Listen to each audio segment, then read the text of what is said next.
Hi everybody and welcome back to World of Tanks.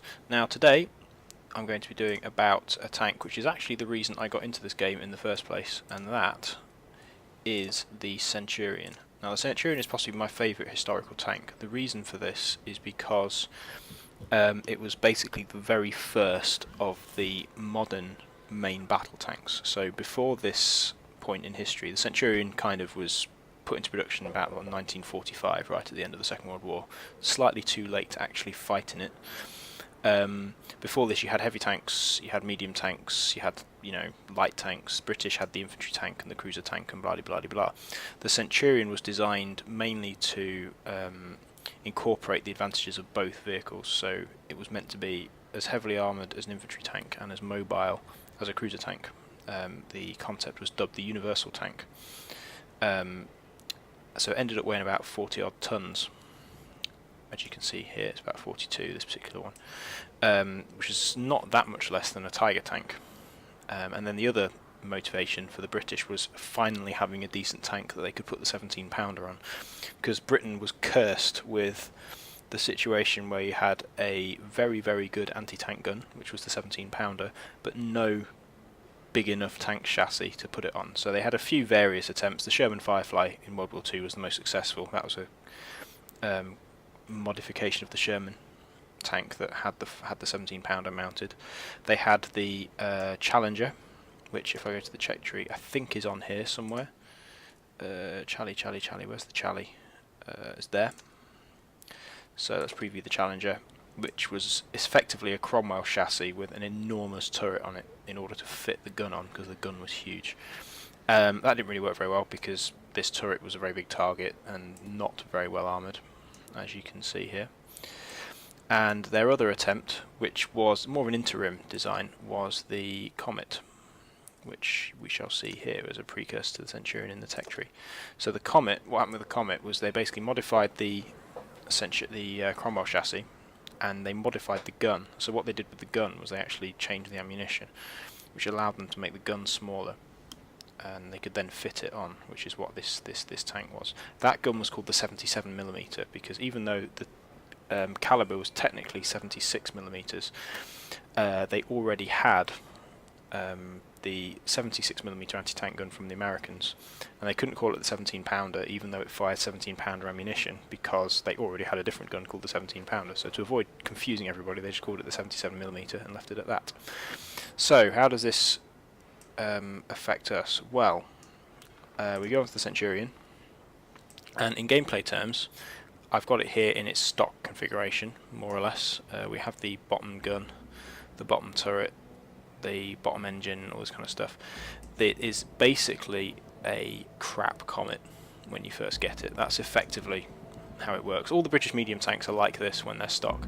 So the Cromwell, which is this, is effectively a big, slow Crusader when you first get it.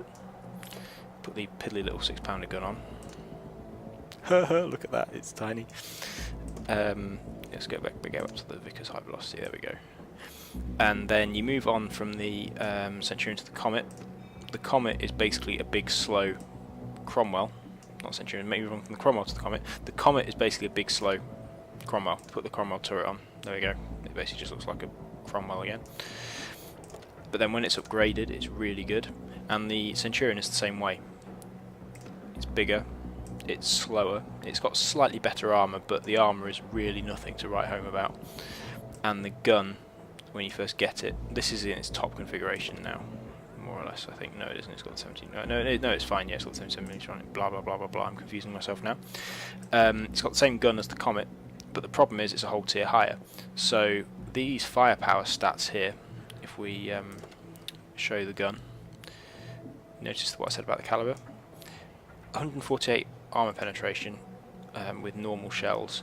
At tier 7 on the Comet is fairly adequate, because the Comet is not as mobile as the Cromwell, but it is still pretty mobile, and that's pretty decent for the Comet. The whole tier higher, with a tank as slow as the Centurion and as big as the Centurion, this is complete garbage. When I first got this tank, it was horrible for weeks until I upgraded the gun, because you just could not penetrate anything and you were not manoeuvrable enough or small enough to flank anybody or outmaneuver anybody. You got to remember this tank, although it's in the game it's classed as a medium tank, it is actually a universal tank, so it's the size of a heavy tank, effectively. So it provides the same target size as a heavy tank with none of the armor protection or firepower. So you start off with that gun. The turret, stock turret, isn't brilliant. Is there? It's better than the Cromwell's. Comet's very slightly, I think, but it's not up to much. Now, what happens when you upgrade it? Well, when you upgrade it, it becomes a beast, which is another standard thing that happens with British tanks. So I don't have the top engine on this yet. So this tank is slower to accelerate than it would otherwise be. It's not as mobile as it should be. But even with the slightly upgraded engine, it's not too bad. So we put the engine on, we put the tracks on, that gives us the weight. Radio, I've not got the top radio either, but that's not that big a deal. We put the top turret on. Eesh, look at that. And then we go for the 20-pounder.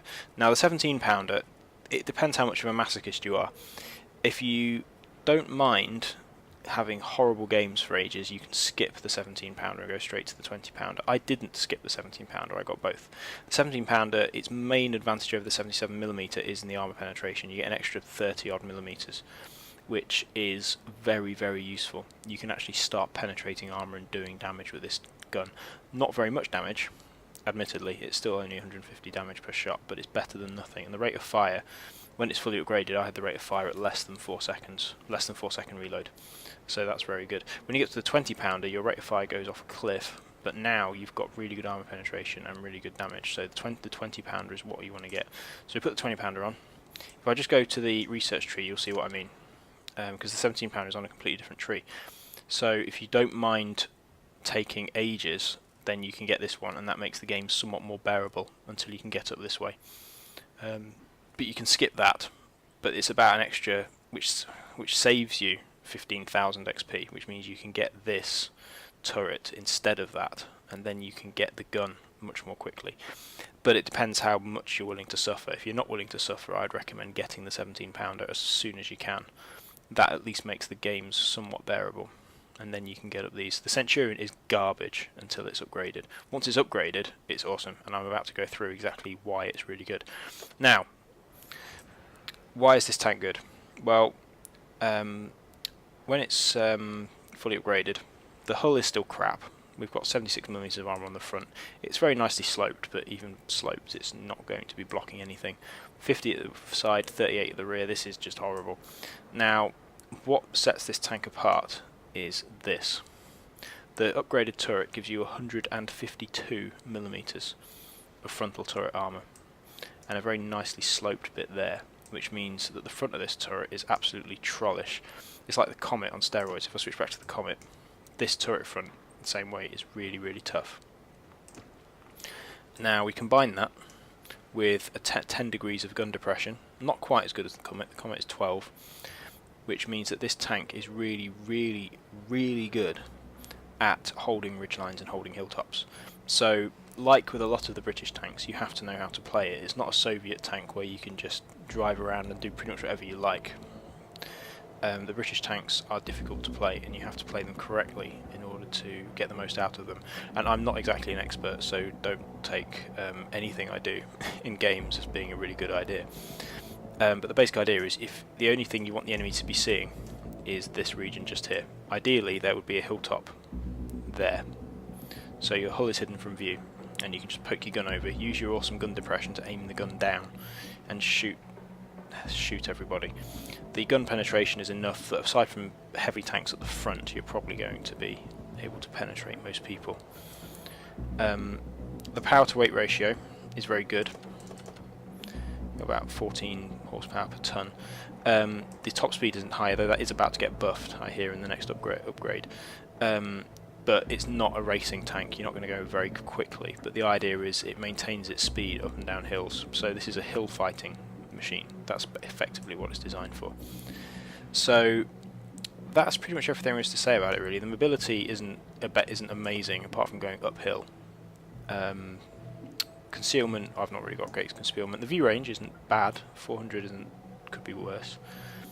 so the spotting's alright, but basically you do not want to be brawling in this tank. The idea is to be at a distance, letting other people do the spotting, and using your very accurate gun, because the gun is good. Where's the aim time, firepower stats? 2-second aim time, which is decent. 0.32 dispersion, which is also pretty decent. So your gun is accurate. You're a sniper, using your awesome turret armor to deflect any return fire. And that is effectively how to play this tank. Now I'm going to show you a replay of a game I played in this tank, and this was before I got the 20-pounder gun. It was in fact the last game I played before I got the 20-pounder gun, because this game went so well that I got the remaining XP I needed to get that gun. It's about the only really good game I've had in this tank. As I've said, it's awesome and I love it, but it's difficult to play. So I'm going to show you that game, and we shall go from there. And here we are. So this is the this was actually the last game I played in the Centurion before I was able to get the 20-pounder gun. So here I'm equipped with the 17-pounder, and this game got me the XP to unlock the 20-pounder. Now I've made my plan. I'm heading down that way. I'm asking for a couple of heavies to back me up. As it happens, none of them actually do.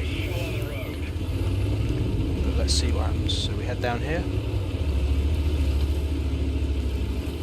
What I'm going to try and do is block off that kind of valley over there to try and prevent them from flanking, and also to help me flank if nobody actually goes down there, because the 17-pounder gun is no good in a head-to-head fight, especially in a game like this where I'm mid-tier. So there's three tier 9s on each team, as we can see here. A whole bunch of tier 8s and some tier 7s. So this matchup isn't actually too bad as the Centurion goes.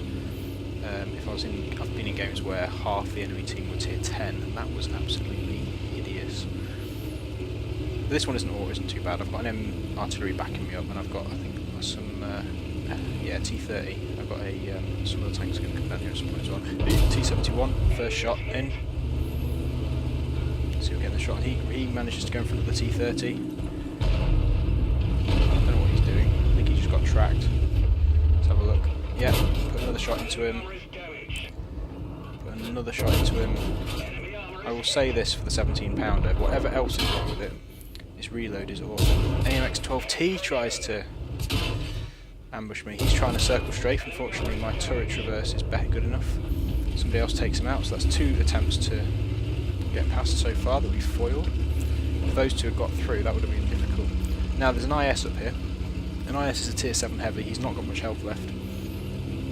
And this isn't actually a bad matchup for the Centurion, so we go ahead. I'm poking over the ridge. So the Centurion is very, very good hull down. Put a shot into his commander's hatch, which is probably the biggest weak point in this position. Unfortunately, I don't really have the alpha damage to do anything much. Can we get another shot into it? No.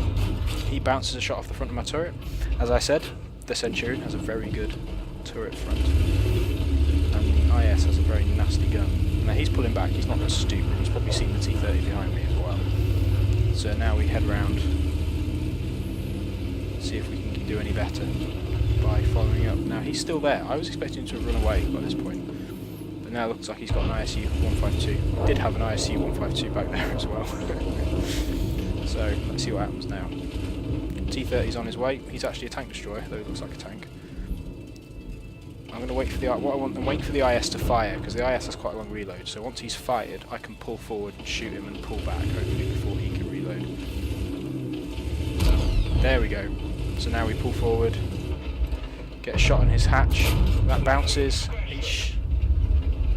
Get another shot. He's still not aiming at me. Get another shot. That bounces as well. This guy, seriously. Into the tracks. Yeah, it's a quicker baby shot. He can't shoot me now because he doesn't have the depression. Final shot takes him out. And that's a quickie baby moment right there, that was. The rest of our team is doing a pretty good job of hammering the rest of their team. We're winning 8-1. At the moment, AMX CDC, can we get anything on him? Maybe. Oh, what? That hit? Gosh. Yep, so we just managed to get some damage on the AMX CDC. Somehow, I have absolutely no idea how I managed that. See visible, no, he's behind the cliff. Rhythm B is invisible. I just got a bit of damage for spotting a tiger. Oh, Rhythm B is visible. Fire on the move, miss. Can we get another shot on him? Yes, we can. Can we get another shot on him? Can we get the kill? Yes, we can. That's 2 kills. This is like the best game in the Centurion I think I ever had up to this point. I certainly haven't had any better games since, and that's with the 20 pounder. So now we're just heading up here to try and help finish them off. Try and get around the back of any tanks that are up here. I was hoping to still find the CDC. There he is. First shot bounces. He gets a shot off of me. But I've got plenty of hit points. Second shot takes him out. So we've got 1500 damage so far.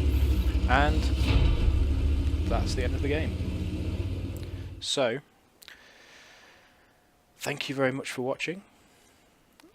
And blah blah blah blah blah. Thank you very much for watching. I hope you enjoyed that game. That was a very quick demonstration of the Centurion's capabilities. I might do more of the Centurion actually, because it's the tank that I got into this game to play. If you enjoyed the video, please leave a like. If you haven't subscribed, please subscribe and you'll see all my other videos. And thank you for watching, and I will see you next time.